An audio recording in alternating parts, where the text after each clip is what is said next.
Mesdames, Messieurs, ladies and gentlemen, Mr. Kiri, welcome. This is the sixth Sustainability Summit that the ECONOMIST'S run. And we are in what I think the Chinese would call interesting times. My name is John Andrews, and it's a pleasure to welcome Andreas Papandreou here, and also Tarja Halonen, former president of Finland. It is, I know, the name day of Andreas today. And I think also, since my family name is Andrews, I can claim it's my name day as well. So please be kind to me and all of us, and have a wonderful day. That's the important thing. Let me just say a few words to introduce the subject.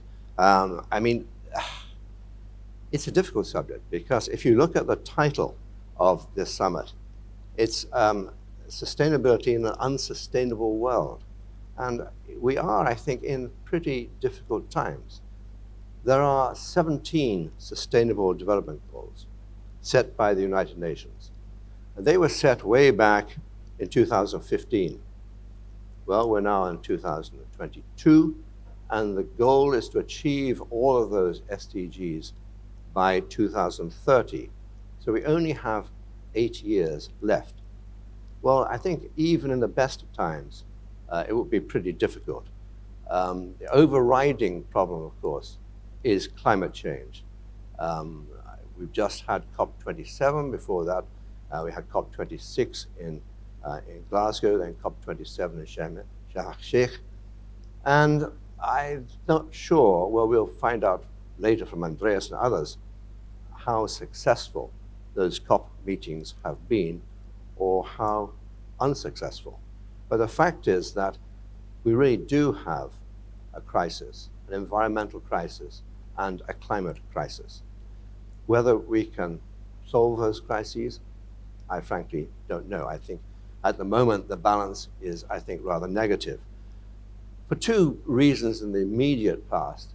One is COVID-19, that I think really reverberated around the world. And I mean, you suffered that here in Greece. Everybody in the world suffered. And it is, of course, suffering. It's particularly bad at the moment in China, where I think the zero COVID policy clearly has not really succeeded. Second item is the war in Ukraine, or as Vladimir Putin would describe it, the special military operation. But the problem is that even before February 24th, a day which will go down in history, unfortunately, when Russia launched its invasion, the SDG goals were slipping. I'm just looking now at the Sustainable Development Goals report of 2021. Okay, that's the year before the war. The global extreme poverty rate rose for the first time in over 20 years. 119 to 124 million people. I think these statistics tend to be extraordinarily precise, and probably are a little too precise for absolute verification, but nonetheless, as a general rule, they're pretty accurate. 119 to 124 million people were pushed back into extreme poverty in 2020. Well, it'll be even worse now, of course. An additional 101 million children fell below the minimum reading proficiency level, potentially wiping out 2 decades of gains in education, et cetera, et cetera, et cetera. It's been pretty bad, and remember that was before the devastation now being caused by the Ukraine war, and the consequence of that war being the spike in energy prices and the curse of inflation.